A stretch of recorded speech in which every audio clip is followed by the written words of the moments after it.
Le dimanche 8 mai 2016, Audrey Moore, une étudiante de 21 ans, est sortie d'une librairie de Madison dans le Wisconsin et a disparu sans laisser de traces. 88 jours s'étaient écoulés. Et lorsqu'on a frappé à la porte de la maison d'un inconnu à Dubuque, dans l'Iowa, les propriétaires ont vu une jeune fille émaciée avec des marques d'entrave sur les mains. Elle a pu s'échapper du sous-sol en béton, mais cette vidéo révèle qu'il a exactement enlevée en plein jour et retenue captive pendant 3 mois. Certains noms et détails de cet article ont été modifiés pour des raisons d'anonymat et de confidentialité. Toutes les photos n'ont pas été prises sur place. Le 8 mai 2016, la ville de Madison, dans le Wisconsin, accueille le matin avec le genre de temps frais mais clair qui attire habituellement les étudiants hors des campus et dans les rues. Pour Audrey Moore, étudiante de 21 ans, ce dimanche devait être un jour de paix absolue, dont elle avait besoin avant le début de la session. Selon sa mère, comme l'indique un rapport de police, Audrey a toujours été une introvertie, une personne qui appréciait par-dessus tout son indépendance et les heures tranquilles passées seule avec ses livres. Elle n'aimait pas les fêtes bruyantes, évitait les grands groupes et avait un emploi du temps quotidien précis, presque pédant, qu'elle respectait rarement. C'est ce trait de caractère qui, plus tard, deviendra le principal argument de la famille lorsque la police supposera que la jeune fille aurait pu simplement s'enfuir ou aller se promener. Ce matin-là, vers 10h15, Audrey a quitté l'appartement qu'elle louait sur State Street.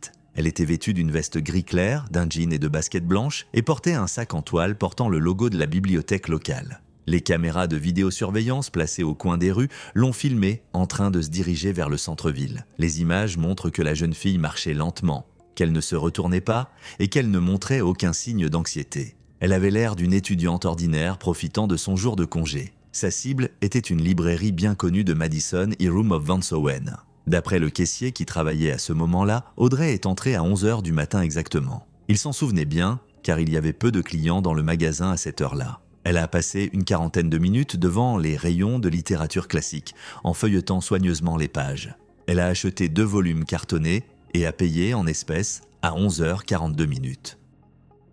Ce fait est confirmé par un reçu, dont une copie a été jointe ultérieurement au dossier. La caissière a déclaré au cours de l'entretien qu'Audrey était aimable, souriante, mais qu'elle avait l'air un peu rêveuse. Elle ne parlait pas au téléphone, ne consultait pas ses messages et n'avait pas l'air d'attendre quelqu'un. En quittant le magasin, Audrey Moore a tourné à gauche en direction du parc où, selon son amie, elle aimait souvent s'asseoir sur un banc et lire. Une caméra de rue installée sur le bâtiment d'une banque voisine a filmé sa silhouette à 11h45.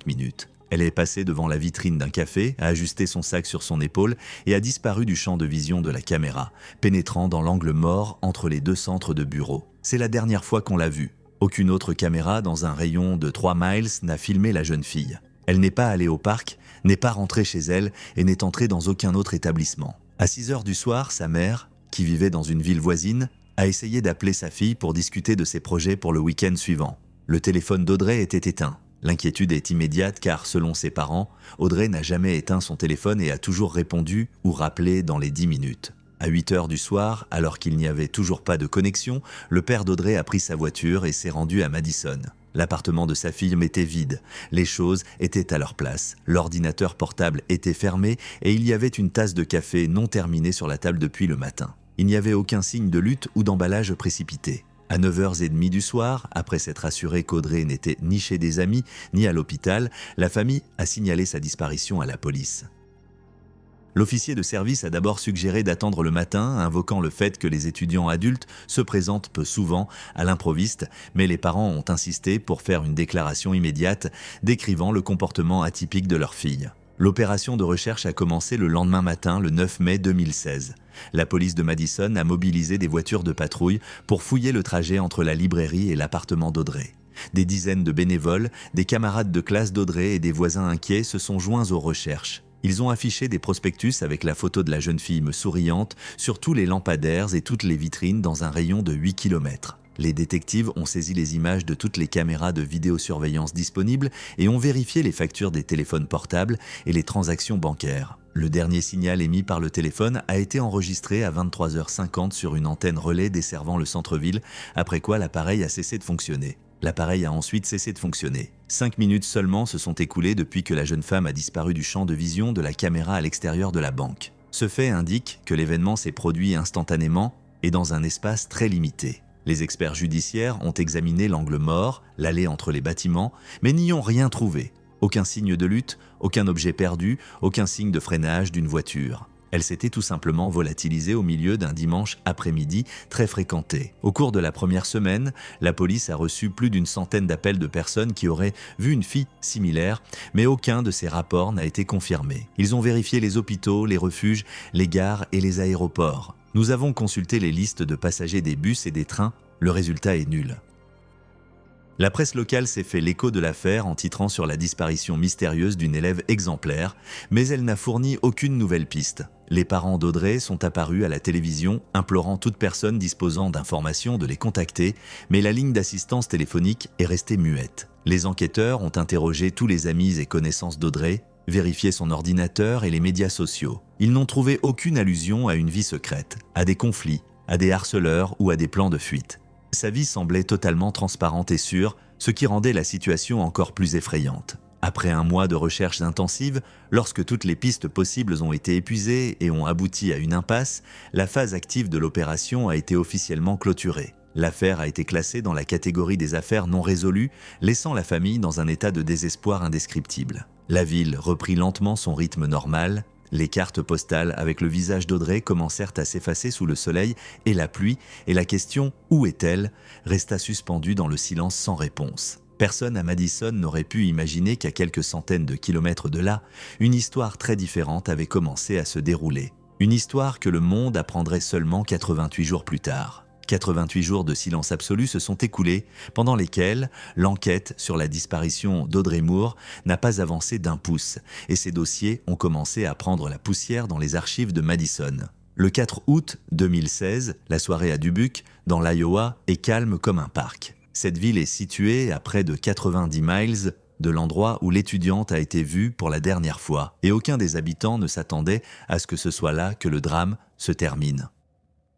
Vers 21h15, les habitants d'une maison de plain-pied située dans un quartier résidentiel à la périphérie de la ville ont entendu un bruit étrange. Il ne s'agissait pas des coups habituels d'un invité ou d'un coursier, mais de coups de poing chaotiques et désespérés sur le battant de la porte en bois, accompagnés d'un bruit de raclement. Selon le propriétaire de la maison, qui a ensuite témoigné à la police, ils ont d'abord décidé de ne pas ouvrir la porte pensant qu'il pouvait s'agir d'une personne en état d'ébriété ou de voyou, mais les bruits n'ont pas cessé et se sont transformés en un bruit sourd et assourdissant comme si quelqu'un tombait sur la porte avec tout son corps. Lorsque le propriétaire alluma la lumière extérieure et ouvrit la porte, il vit ce que les patrouilleurs décriront plus tard dans leur rapport comme l'apparence d'un fantôme.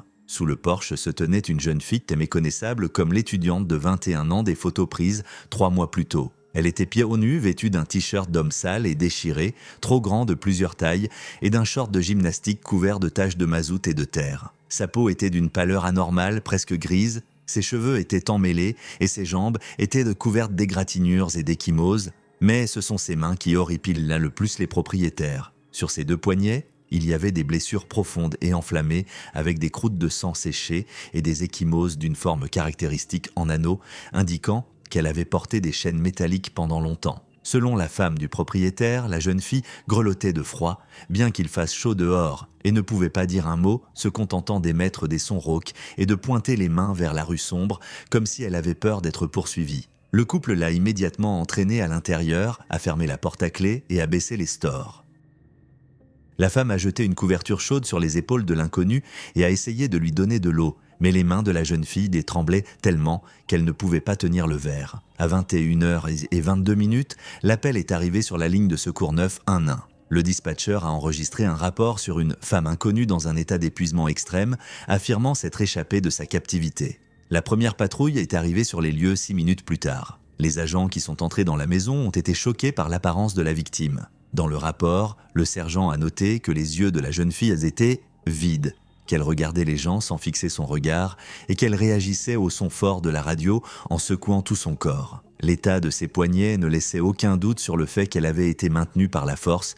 La peau était usée jusqu'à devenir presque de la chair et les blessures montraient des signes de cicatrisation plus anciennes, indiquant qu'elle avait été enchaînée pendant des semaines. La police a tenté de l'identifier. La jeune fille parle doucement, avec de longues pauses, la voix cassée. Selon le protocole, elle n'a pas répondu immédiatement à la question de l'agent concernant son nom. Ce n'est qu'après avoir été informée qu'elle était en sécurité et que la police était à proximité qu'elle s'est identifiée Audrey Moore. Ce nom a instantanément changé le statut de l'appel qui est passé d'un appel d'assistance aux sans-abri à une priorité criminelle fédérale. Les agents ont contacté le commissariat pour confirmer le signalement de Madison. La description correspondait: taille, couleur des yeux, grain de beauté sur le cou. Cependant, l'état physique d'Audrey était critique. Elle avait perdu beaucoup de poids, semblait épuisée et déshydratée. En attendant l'arrivée de l'ambulance et des inspecteurs, les agents ont réussi à lui poser quelques questions sur les circonstances de son apparition à Dubuque. Selon les propos de la victime, consignés dans le rapport initial, elle ne savait pas où elle avait été pendant ces 88 jours. Elle ne se souvient que du moment de son enlèvement. Le 8 mai, alors qu'elle marchait dans la rue à Madison, une voiture sombre s'est brusquement arrêtée à côté d'elle. Selon elle, tout s'est passé en quelques secondes. Elle a été saisie, poussée sur le siège arrière et un sac a été placé sur sa tête avant qu'elle ne puisse crier. Cela explique parfaitement pourquoi il n'y avait aucun signe de lutte sur les lieux de la disparition et pourquoi les caméras n'ont pas filmé le moment même de l'agression. Tout s'est passé dans un angle mort, à la vitesse de l'éclair. Elle a également déclaré qu'elle avait été emmenée pendant plusieurs heures, puis jetée dans un sous-sol. Audrey n'a pas pu dire comment elle s'est retrouvée dans cette rue de Dubuque, ses souvenirs des dernières heures étant confus et fragmentaires, ce qui est typique d'un état de choc. Elle a seulement répété qu'elle avait couru à travers les bois et les cours jusqu'à ce qu'elle aperçoive une lumière à la fenêtre. Les inspecteurs arrivés sur les lieux ont immédiatement compris qu'ils avaient affaire à un crime brutal. Les profondes cicatrices sur ses bras, l'état de ses vêtements et son état psychologique indiquaient qu'elle avait été détenue dans des conditions inhumaines. Les alentours de la maison ont été bouclés et des maîtres chiens accompagnés de chiens ont commencé à examiner la zone environnante à la recherche de traces pouvant indiquer d'où venait la jeune fille. Cependant, l'asphalte et le sol sec ne préservent pas bien les empreintes de pieds nus. La nouvelle de la découverte d'Audrey Moore, vivante mais dans un tel état, est transmise le soir même à ses parents dans le Wisconsin. Un long traitement et une enquête compliquée s'annoncent. Mais à ce moment-là, une chose est sûre. Après 3 mois d'obscurité, Audrey Moore est revenue du monde des ombres et elle est le seul témoin qui peut mener la police à l'homme qui lui a volé 88 jours de sa vie. Chapitre 3. Témoignage sur un lit d'hôpital. Immédiatement après l'arrivée de la police et des secours, Audrey Moore est transportée d'urgence au centre médical le plus proche, à Dubuque. Au service des urgences, son état est jugé critique mais stable. Le médecin qui a procédé à l'examen initial cette nuit-là a noté dans son rapport de nombreuses lésions physiologiques typiques d'une captivité prolongée. La jeune fille ne pesait plus que 98 livres, soit une perte de près de 35 livres au cours des 88 jours de sa disparition. Sa peau était déshydratée, couverte d'ecchymoses, plus ou moins graves, et de plaies profondes dues à des cerceaux métalliques aux chevilles et aux poignets, qui avaient déjà commencé à suppurer. Une analyse toxicologique du sang n'a révélé aucune trace de drogue ou d'alcool, mais ses taux de cortisol et d'adrénaline étaient plusieurs fois supérieurs à la normale, ce qui indiquait un stress permanent et débilitant. Pendant que les médecins prodiguaient à Audrey les soins médicaux nécessaires et la mettaient en état de sommeil médicamenteux pour stabiliser son système nerveux, les détectives ont commencé à travailler avec les propriétaires de la maison où la fillette a été trouvée sous le porche. Le couple qui a appelé la police n'a pas pu se remettre du choc avant longtemps. Au cours d'un interrogatoire détaillé qui a duré plus de 2 heures, ils ont catégoriquement nié connaître la victime. Ils ont autorisé une fouille complète de leur maison et des environs. La police n'a trouvé aucune preuve qu'Audrey ait pu se trouver dans la maison auparavant. Leur témoignage, vérifié par un détecteur de mensonges et l'analyse des appels téléphoniques, a confirmé qu'ils étaient entre des passants dont la maison était le premier endroit sûr sur le parcours de la fugitive. La même nuit, les parents d'Audrey arrivent à Dubuque. La première rencontre, selon l'infirmière de garde, a été insupportablement difficile.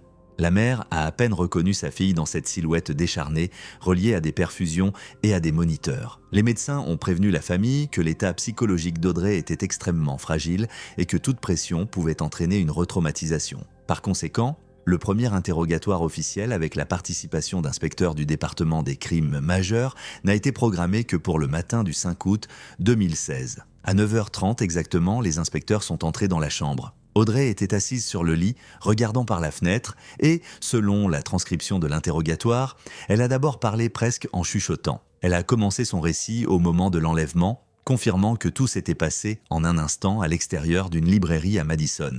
Cependant, les détails les plus terrifiants concernent ce qui s'est passé par la suite. Selon Audrey, lorsque le sac a été retiré de sa tête, elle s'est retrouvée dans une pièce complètement sombre. Il s'agissait d'un sous-sol. Elle l'a décrite comme une boîte en béton, mesurant environ 3 mètres sur 3. Il n'y avait pas de fenêtre et la seule source d'air frais était un étroit tuyau de ventilation sous le plafond.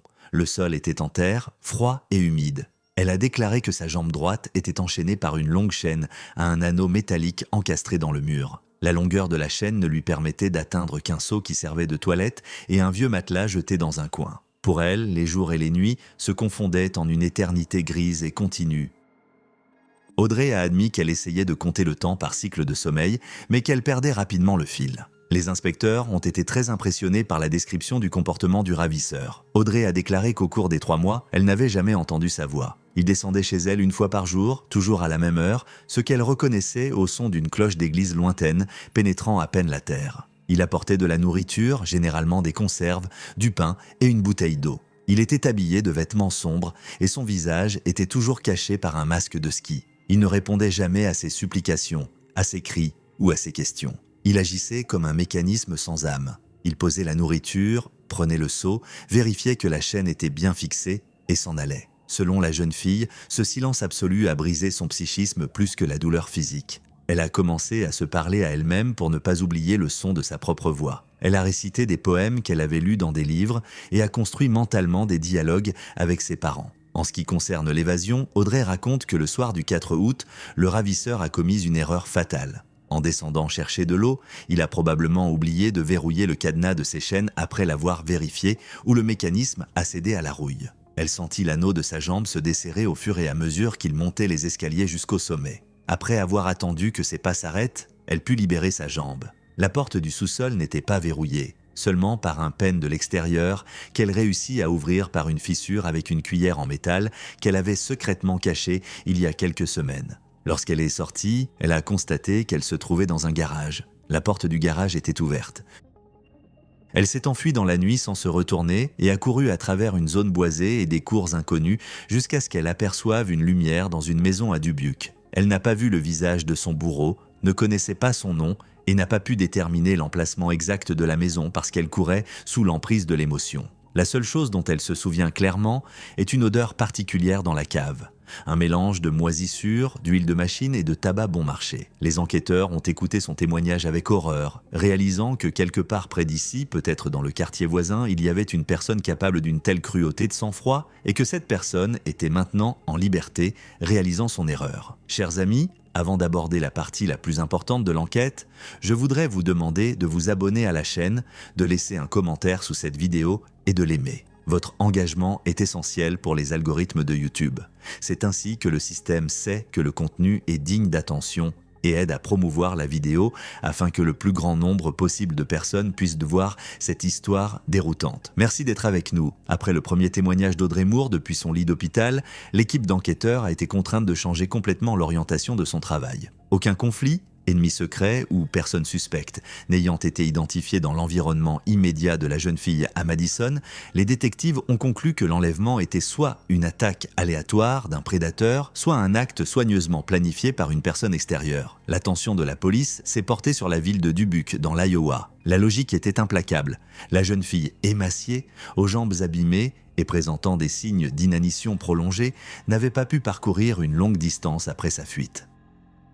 Cela signifiait qu'elle était détenue quelque part très près de la maison où elle avait trouvé refuge le 4 août 2016. L'enquête a décidé de procéder à une vérification à grande échelle de tous les habitants de ce quartier ayant un casier judiciaire, en se concentrant sur ceux qui ont des antécédents de crimes violents ou d'emprisonnement illégal. Les enquêteurs ont méthodiquement consulté les bases de données de l'administration pénitentiaire à la recherche de personnes dont le profil psychologique correspondait à l'image d'un kidnappeur silencieux et violent. C'est ainsi que les inspecteurs sont tombés sur le nom de Nicholas Howard. Il s'agissait d'un homme de 46 ans qui avait été libéré de prison seulement 6 mois auparavant, en février 2016, après avoir purgé une longue peine pour lésions corporelles graves. Son dossier contenait de nombreuses mentions de comportements agressifs, de problèmes d'alcool et d'incapacité à s'adapter à une vie sociale normale, ce qui en faisait un candidat idéal pour le rôle de suspect principal. Nicholas vivait dans une vieille maison isolée sur Oak Street, à seulement 3 km de l'endroit où Audrey est apparue. Les voisins interrogés par les inspecteurs le 8 août 2016 ont dressé un portrait extrêmement sombre et inquiétant de l'homme. Selon l'un des habitants de la rue, qui y vivait depuis plus de 30 ans, Howard menait un style de vie complètement distant, presque caverneux, après son retour de prison. Il ne saluait jamais ses voisins, ne participait pas à la vie de la communauté et semblait tout faire pour passer inaperçu aux yeux des indiscrets. Mais c'est surtout l'isolement physique de sa propriété qui a intéressé les enquêteurs. Selon des témoins, presque immédiatement après sa libération, Howard a commencé à effectuer d'importants travaux dans son jardin. Il a érigé une clôture massive et solide, faite de planches brutes et foncées, de plus de 2 mètres de haut, autour de la propriété. La structure semblait étrangère et même menaçante dans un quartier de banlieue tranquille, où la plupart des ménages avaient des pelouses ouvertes ou des clôtures basses. Selon les voisins, personne ne savait ce qui se passait réellement derrière ces hauts murs. Une femme dont les fenêtres donnaient sur le côté de la maison de Howard a déclaré aux détectives qu'elle avait entendu à plusieurs reprises, le soir, des bruits sourds et étranges, comme des mouvements de métal ou d'objets lourds dans le garage, mais qu'elle n'y avait jamais vu de visiteurs ou d'aide. L'isolement de l'homme a provoqué une peur instinctive chez les gens. Un témoin qui habitait 3 maisons plus bas que celle de Howard a raconté à la police un détail important. Il avait vu Nicholas entrer dans son garage à plusieurs reprises tard dans la nuit, vers 23h, dans une vieille camionnette sombre aux ailes rouillées. À chaque fois, il refermait immédiatement le portail automatique derrière lui, comme s'il essayait de cacher le contenu de la camionnette aux yeux des passants. Les fenêtres de sa maison étaient en permanence recouvertes d'un épais tissu noir, à travers lequel pas un seul rayon de lumière ne pénétrait, même lors des journées les plus ensoleillées. Pour les détectives expérimentés, ce mode de vie était un véritable signal d'alarme. Un ex-détenu construisant une véritable forteresse autour de lui, évitant les gens et possédant une voiture dont la description est similaire à celle dont Audrey Moore se souvenait au moment de son enlèvement. Cela semblait être une trop grande coïncidence pour être une coïncidence. Le profil psychologique d'Howard, établi par des analystes sur la base de son passé criminel, indiquait une tendance pathologique à l'isolement et au contrôle total de son environnement, ce qui correspondait tout à fait aux conditions dans lesquelles Audrey avait été détenue pendant ces 88 jours. Les inspecteurs commencèrent à soupçonner sérieusement que c'était derrière cette haute clôture, dans l'obscurité de la maison ou des dépendances de Nicholas Howard, que se cachait l'entrée du sous-sol en béton, très froid et sans fenêtre décrit par la victime. La police a examiné le plan du terrain de Nicholas Howard et a découvert qu'un ancien vide sanitaire était officiellement répertorié sous son garage, inutilisé depuis des décennies. Cette découverte a donné plus de confiance à l'enquête. Au cours des 2 jours suivants, la maison d'Oak Street a été placée sous surveillance secrète 24 heures sur 24. Dans une voiture banalisée, des officiers enregistrent toutes les lumières allumées dans la maison et tous les bruits suspects dans la cour. Dans leur rapport, ils notent que Howard se comporte de manière extrêmement agitée et anxieuse.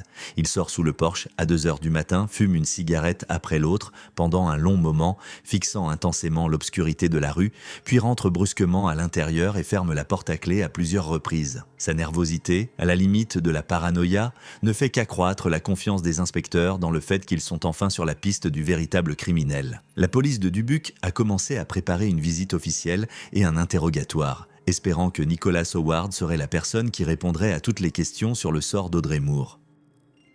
À l'époque, le quartier général de l'enquête préparait déjà une longue demande de mandat judiciaire pour une perquisition complète du territoire, car chaque jour où une personne ayant un tel profil et un tel comportement était en liberté, était considérée comme une menace directe pour la sécurité publique. L'ombre de la suspicion qui pesait sur Howard devenait de plus en plus épaisse, et il semblait que la conclusion de cette horrible histoire était toute proche, enfermée derrière une haute clôture en bois sur Oak Street, où régnait une odeur de vieille huile et d'anxiété. Le 6 août 2016, à exactement 9h15 du matin, le silence d'Oak Street fut rompu par le bruit des freins de 2 berlines noires banalisées. Une équipe de 4 détectives, accompagnée de 2 patrouilleurs, s'approche du porche écaillé de la maison qu'ils surveillent depuis 2 jours. Dans la poche intérieure de la veste de l'enquêteur principal se trouve un mandat signé par un juge, permettant un interrogatoire obligatoire et une perquisition d'urgence au domicile de Nicholas Howard, un homme qui, semble-t-il pour la police, est au centre de toute l'enquête. Lorsque la porte s'est ouverte après le 3e coup insistant,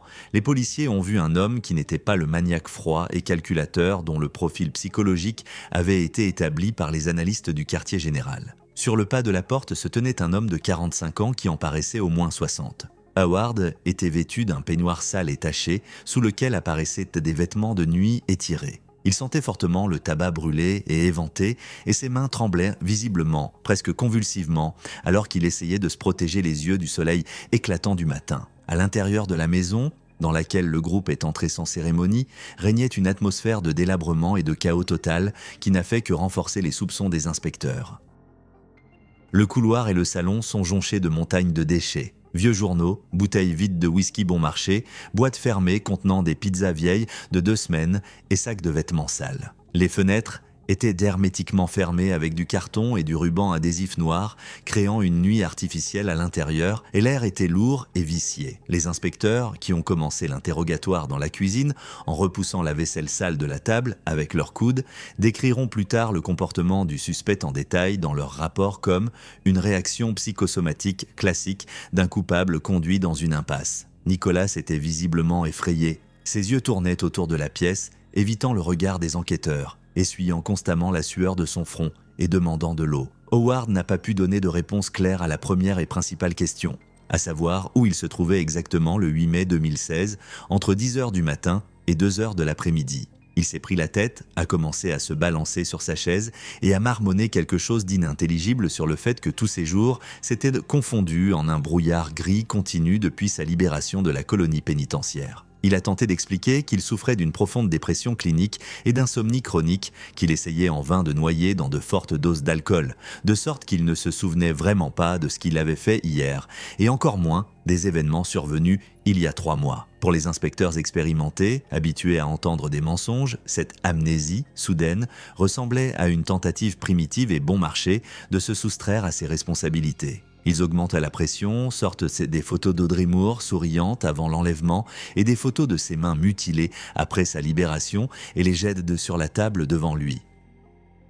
Les enquêteurs espéraient une crise émotionnelle, un aveu de culpabilité.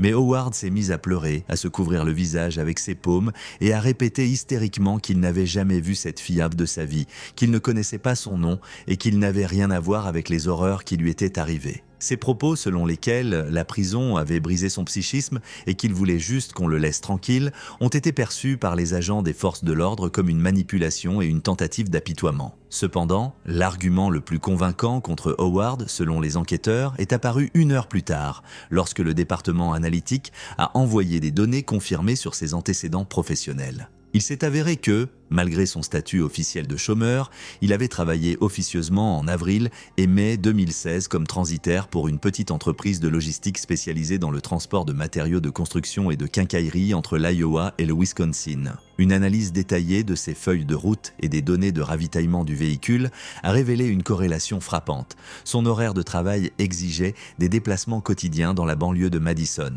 De plus, le traceur GPS de la camionnette de l'entreprise, retrouvé grâce aux archives de l'entreprise, a montré que son itinéraire habituel longeait une rue située à 2 pâtés de maison de la salle E de la librairie Van Zone. Le 8 mai, sa voiture a été repérée dans cette zone vers 12h. Ce fait a constitué pour la police l'indice en or qui, selon elle, permettrait de boucler la boucle.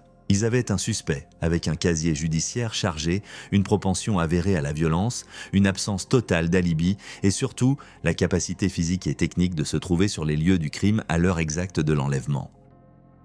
La nervosité, les tremblements, les larmes et les troubles de l'élocution de Howard ont été interprétés non pas comme les signes d'un trouble mental grave ou d'une peur panique du système punitif qui avait déjà détruit sa vie une fois, mais comme la manifestation directe de la peur d'un criminel qui se rendait compte que son jeu était dévoilé. Les détectives étaient tellement convaincus de leur affaire qu'ils ont commencé à ignorer inconsciemment des incohérences mineures mais critiques dans le tableau d'ensemble. Par exemple, lors de la fouille de la cave d'Howard, la police scientifique a constaté que le sol était en béton et sec, alors que la victime a décrit un sol en terre et une odeur de moisissure. Aucune des attaches spécifiques mentionnées par Audrey n'a été retrouvée dans le garage, seulement des outils ordinaires. Cependant, les enquêteurs ont rapidement rationalisé ces divergences. Ils ont supposé qu'il aurait pu la garder ailleurs, ou qu'il aurait eu le temps de faire des réparations, ou encore que la victime commettait des erreurs dues au traumatisme et à la désorientation. Toutes les ressources du département ont été mises à contribution pour forcer cet homme à signer des aveux. La direction de la police préparait déjà un communiqué de presse sur l'arrestation réussie d'un dangereux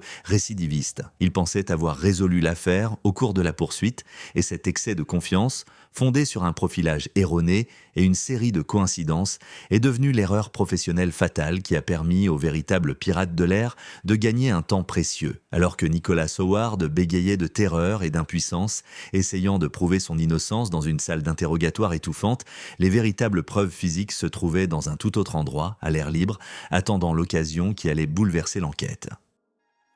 Le 7 août 2016, alors que les inspecteurs du commissariat tentaient en vain d'arracher des aveux à Nicholas Howard, la véritable clé de la résolution de l'affaire se trouvait à l'air libre, couverte de la rosée du matin à quelques mètres de l'endroit où Audrey Moore avait senti le sol libre sous ses pieds pour la première fois depuis 3 mois. Le tournant soudain et décisif de l'enquête est dû au hasard, qui joue souvent un rôle plus important en criminalistique que les méthodes de déduction les plus avancées. Vers 11h du matin, le propriétaire de la maison de Dubuque, où la jeune fille ensanglantée avait posé le pied sur le porche 4 jours plus tôt, a décidé d'inspecter les alentours de la clôture pour voir si la fugitive n'avait pas laissé d'autres traces que la police n'avait pas remarquées dans l'obscurité de la nuit. En écartant les hautes herbes près de la clôture en bois, il remarque un petit objet noir à moitié immergé dans la terre humide. Il s'agissait d'un bracelet en caoutchouc avec un écran en plastique, un bracelet de fitness bon marché mais populaire parmi les étudiants. Conscient de l'importance potentielle de sa découverte, l'homme ne l'a pas touché à mains nues,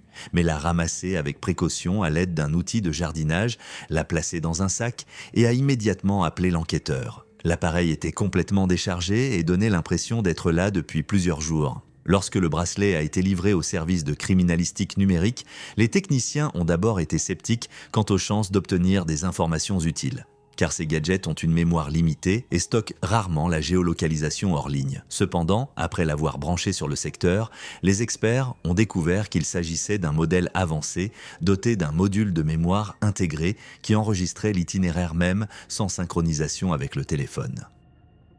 5 heures de travail acharné ont été nécessaires pour analyser les données. Lorsque la dernière carte d'activité est apparue sur l'écran, la pièce est devenue silencieuse. Le bracelet a enregistré le mouvement chaotique du 4 août, la même course désespérée d'Audrey à travers les bois. Mais la chose la plus précieuse était le point de départ de ce parcours, l'endroit où l'appareil s'est réveillé au mouvement de la main après une longue période de repos. Les coordonnées n'indiquaient pas la maison de Nicholas Howard, ni même sa rue. Le point électronique émettait des impulsions à 2,5 miles au nord-ouest, dans une zone boisée, isolée, connue localement sous le nom de Hickory Lodge Manor. Il s'agissait d'un manoir ancien, majestueux, mais quelque peu négligé, construit au début du XXe siècle, en retrait de la route principale et entouré d'un parc dense. Selon le cadastre, que les détectives ont immédiatement consulté, la maison appartenait à la respectable famille Foster, mais depuis 3 ans, elle était officiellement considérée comme inhabitée et ne servait que de chalet d'été ou de lieu de stockage de vieux meubles. Cette découverte a stupéfié l'équipe d'enquêteurs. La version de l'ex-détenu Howard, qui semblait irréprochable le matin, s'effondre sous leurs yeux. La police entame immédiatement une enquête sur les propriétaires de Hickory Lodge. Il s'avère que le domaine a été hérité par un jeune architecte, Dylan Foster, et sa femme Megan. Il s'agit d'un couple exemplaire de la haute société locale. Ils participent à des événements caritatifs, ont un historique de crédit impeccable et surtout sont devenus parents de leur premier enfant il y a à peine 2 mois, en juin 2016. Leur profil est à l'opposé de celui d'Howard. Pas de casier judiciaire, pas de casier de police, pas de plainte des voisins. Dylan travaillait pour une grande entreprise de construction et était souvent en voyage d'affaires. Et Megan était une femme au foyer qui écrivait un blog sur la maternité. L'idée que ces jeunes gens prospères puissent être impliqués dans l'enlèvement et la torture d'un étudiant semblait absurde. Cependant, les données du bracelet étaient inexorables. C'est à partir du territoire de leur propriété familiale que le voyage d'Audrey vers la liberté a commencé. En outre, l'analyse technique a révélé un autre détail. 3 minutes avant l'évasion, le bracelet a momentanément capté un signal provenant d'un réseau Wi-Fi domestique appelé LodgeGuest, qui était enregistré au nom de Dylan Foster. Il s'agit d'une trace numérique directe qui ne peut être réfutée. L'enquête s'est trouvée confrontée à un paradoxe. Les preuves indiquaient la maison vide d'une famille honnête, alors que le récidiviste se trouvait en cellule. Le chef de l'opération a décidé de ne pas prendre d'assaut la maison, mais de rendre d'abord une visite de courtoisie pour évaluer la réaction des propriétaires. La police a contacté Dylan et Megan Foster par téléphone, disant qu'elle avait besoin de poser quelques questions de routine sur leur propriété dans le cadre d'une enquête sur un incident survenu dans le quartier. Dylan avait l'air calme, voire un peu surpris. Il a immédiatement accepté de les rencontrer et a déclaré que lui, sa femme et son bébé se trouvaient actuellement dans leur appartement en ville, mais qu'ils étaient disponibles pour voir les inspecteurs à tout moment. Cette ouverture et cette volonté de coopérer ont encore plus troublé les enquêteurs. Ils se sont rendus chez les Foster sans savoir à quoi s'attendre. Une erreur de GPS, un squatteur inconnu occupant leur maison vide, ou des masques cachant quelque chose de bien plus terrible que le visage du criminel. Dans la soirée du 7 août, la voiture de police des inspecteurs s'est arrêtée devant la maison bien entretenue des Foster, où des lumières chaudes étaient allumées aux fenêtres et où des vêtements d'enfants séchèrent dans la cour, créant l'illusion d'une idylle complète sur le point d'être détruite par une simple question. Le 7 août 2016, à 9 h du soir, les inspecteurs sont arrivés dans l'appartement moderne de Dylan et Megan Foster dans le centre de Dubuque. La première visite ressemble à une formalité. La police explique qu'elle vérifie tous les bâtiments abandonnés dans un rayon de 3 miles autour de l'endroit où se trouve Audrey Moore, y compris le domaine de Hickory Lodge. Selon le rapport d'inspection, Dylan Foster a rencontré les officiers avec un bébé dans les bras, faisant preuve d'un calme qui frise l'indifférence. Il a affirmé qu'il n'avait pas visité la propriété familiale depuis au moins 4 mois, car il consacrait tout son temps libre à son fils nouveau-né et à son travail. Sa femme Megan, selon les inspecteurs, se comportait différemment. Elle évitait le contact visuel, ajustait constamment le col de son pull et sursautait à chaque bruit sec, invoquant la fatigue postpartum. Lorsque les policiers leur ont demandé directement s'ils avaient déjà vu une photo d'Audrey Moore, tous deux ont catégoriquement nié tout lien avec la jeune fille. Cependant, les enquêteurs ont remarqué qu'après cette question, Megan a commencé à serrer ses doigts de manière convulsive et Dylan a changé de sujet trop rapidement en proposant du café. Cette atmosphère nerveuse qui contraste fortement avec l'image qu'ils se font d'une famille en idéal oblige la police à agir avec fermeté. Au cours des 48 heures suivantes, l'unité des enquêtes numériques a procédé à une vérification complète des traces électroniques de Dylan Foster. Le résultat est stupéfiant. Sous un pseudonyme dans une messagerie cryptée, Dylan a entretenu une correspondance secrète avec Audrey Moore pendant les 5 mois qui ont précédé sa disparition. L'analyse des données des tours de téléphonie mobile a confirmé que lors de ses voyages d'affaires officiels à Madison en mars et avril 2016, il a séjourné à plusieurs reprises dans le même quartier que celui où vivait l'étudiante. En outre, des photos effacées de chambres d'hôtel ont été retrouvées qui témoignent de leur rencontre secrète. Ces éléments ont complètement détruit l'alibi de Foster et créé un mobile pour le crime, même si la place de Megan dans ce schéma n'était pas encore claire. Après avoir obtenu un mandat pour une perquisition complète des 2 propriétés, le 10 août 2016, à 6h30 du matin, la police s'est rendue simultanément à l'appartement du couple et au domaine de Hickory Lodge. Dylan a été placé en détention pour être interrogé sans caution et Megan était restée dans l'appartement sous la surveillance des officiers pendant que les scientifiques examinaient méthodiquement chaque centimètre de leur maison. Les recherches ont duré plus de 8 heures. La percée décisive a eu lieu dans le dressing de Megan. L'un des inspecteurs a remarqué un sac en cuir de grande valeur sur l'étagère supérieure rempli de couvertures de bébés. À l'intérieur, dans une poche secrète sous la doublure, il a trouvé un véritable arsenal de preuves. Tout d'abord, le policier a sorti une paire de boucles d'oreilles en argent et turquoise que les parents d'Audrey avaient précédemment identifié comme le bijou préféré de leur fille et qu'elle portait le jour de sa disparition. Elles sont suivies d'un téléphone portable iPhone dans un étui transparent. L'appareil appartenait à Audrey et avait été éteint le 8 mai à 11h50. Mais la dernière pièce à conviction est un livre relié, l'un des 2 volumes de littérature classique que l'étudiante avait acheté dans la salle E de la librairie Van Saun quelques minutes avant d'être enlevé. La page de garde du livre porte le cachet du magasin et la date de vente. La découverte de ces objets dans les affaires personnelles de Megan Foster a instantanément changé le vecteur de l'enquête. Il est devenu clair que l'enlèvement n'était pas le fait du seul Dylan. Lorsque les inspecteurs ont montré à Megan les objets qu'ils avaient retrouvés en les étalant sur la table de la cuisine, sa réaction a été instantanée et imprévisible. Selon le sergent présent lors de la fouille, la femme n'a pas commencé à s'excuser ou à pleurer de peur, elle s'est simplement assise en silence sur une chaise et a commencé à fixer le livre avec une expression de haine profonde, presque douloureuse. Son comportement étrange et la présence des affaires de la victime dans son propre sac indiquent que le rôle de Megan au cours de ces 88 jours a été loin d'être passif.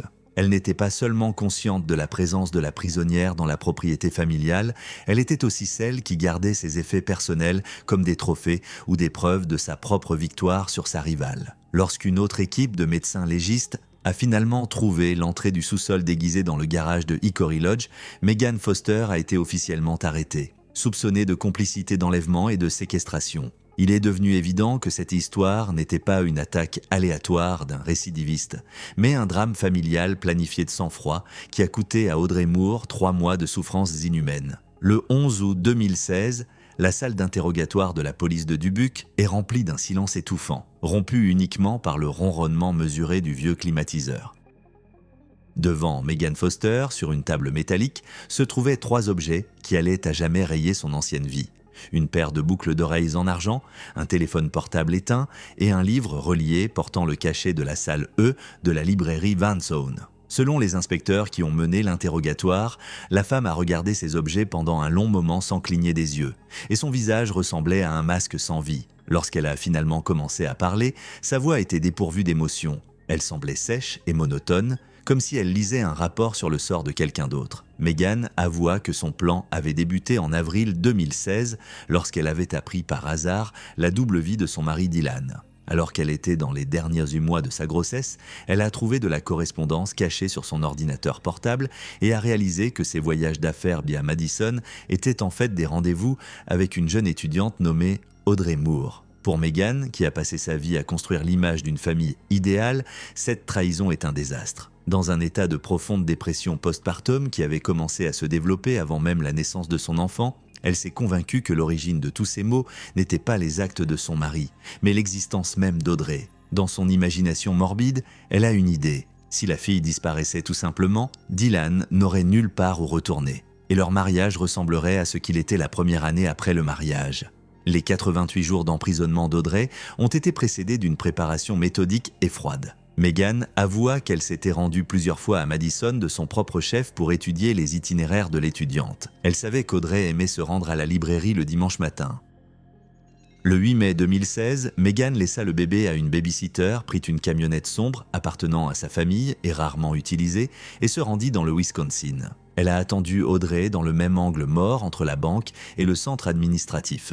Selon Megan, elle a appelé la jeune fille en prétendant qu'elle était malade et, lorsqu'elle s'est approchée, elle a utilisé un puissant pistolet électrique. Elle a traîné Audrey inconsciente à l'arrière de la voiture, lui a mis un sac sur la tête et a repris la route vers Dubuque en empruntant des routes secondaires pour éviter les points de contrôle et les caméras. Pendant tout ce temps, Audrey Moore se trouvait dans le sous-sol de l'ancienne propriété Hickory Lodge. Megan a décrit en détail comment elle avait aménagé la pièce elle-même. Elle avait apporté une chaîne, des entraves et un matelas. Dylan Foster n'a aucune idée de ce qui se passe dans leur maison de campagne. Megan l'a convaincu que le bâtiment était infesté de rats et de chiens errants et comme il était débordé de travail et de nouvelles responsabilités parentales, il n'a jamais visité la propriété pendant ces 3 mois. Chaque visite de Megan au prisonnier était un acte de terreur psychologique. Elle portait toujours un masque, ne parlait jamais à Audrey et se contentait d'observer ses souffrances à travers une fente de la porte. Megan a admis aux enquêteurs qu'elle ressentait un étrange pouvoir en voyant celle qu'elle considérait comme sa rivale se transformer en une ombre décharnée. Le procès, qui s'est ouvert en janvier 2017, a été un véritable test pour l'ensemble du système judiciaire de l'État. La défense a tenté de tirer un trait sur l'état psychologique de l'accusé, arguant qu'une grave dépression postpartum et un chaos hormonal l'avaient privé de la capacité de réaliser les conséquences de ses actes. Cependant, l'accusation a présenté des preuves irréfutables d'une planification à long terme. Les entrées du carnet de Megan avec les horaires de train pour Madison, les reçus pour l'achat de chaînes et les preuves de ses voyages réguliers à Hickory Lodge. Une évaluation psychiatrique l'a trouvée saine d'esprit, bien qu'elle ait confirmé la présence d'une instabilité émotionnelle. Le juge, en annonçant la sentence, a qualifié les actions de Megan de summum du cynisme et de la cruauté. Megan Foster a été condamnée à 25 ans de prison fédérale, sans possibilité de libération conditionnelle pour les 20 premières années. Dylan Foster n'a pas été poursuivi pour l'enlèvement lui-même, l'enquête n'ayant trouvé aucune preuve de son implication directe, mais sa réputation d'architecte et d'homme honnête a été détruite à jamais. Sa correspondance avec Audrey est tombée dans le domaine public et il a été contraint de quitter la ville et de changer de nom. Nicholas Howard, un homme qui était presque le bouc émissaire de la police en raison de son passé, a été officiellement disculpé. Le service de police lui a versé un dédommagement substantiel pour la fausse arrestation et l'affaire est devenue un cas d'école montrant à quel point il est dangereux pour les enquêteurs de succomber aux préjugés et au faux profilage. Toutefois, le résultat le plus important de cette affaire a été le retour à la vie d'Audrey Moore elle-même. Son chemin vers la guérison a été plus long que les 88 jours passés au sous-sol. Elle a passé plus de 6 mois dans des centres de réadaptation spécialisés, travaillant avec les meilleurs psychologues du pays pour surmonter son syndrome de stress post-traumatique. Selon son père, qui a donné une interview 2 ans après la tragédie, Audrey a fait preuve d'une volonté incroyable. Elle ne s'est pas contentée de survivre, elle a décidé de changer radicalement de vie. Audrey a abandonné ses études de lettres et s'est inscrite à la faculté de psychologie et des sciences du comportement. Elle déclare vouloir comprendre la nature de la cruauté humaine et aider ceux qui, comme elle, ont été victimes d'isolement psychologique et physique. Aujourd'hui, Audrey Moore travaille comme conseillère dans un centre pour victimes de violences. Elle donne rarement des interviews, évite les caméras et mène une vie tranquille, mais son travail a sauvé plus d'une personne. Elle est devenue une réponse vivante au crime de Megan Foster. Au lieu de s'effondrer, Audrey a fait de sa douleur un outil d'aide. L'histoire de sa disparition en mai 2016 est restée dans les archives de la police comme un rappel que la façade d'un mariage parfait et de la réussite peut parfois cacher les sentiments humains les plus sombres, mais c'est aussi une histoire sur la lumière de l'esprit humain qui ne s'est pas éteinte, même dans un sous-sol en béton sans fenêtre.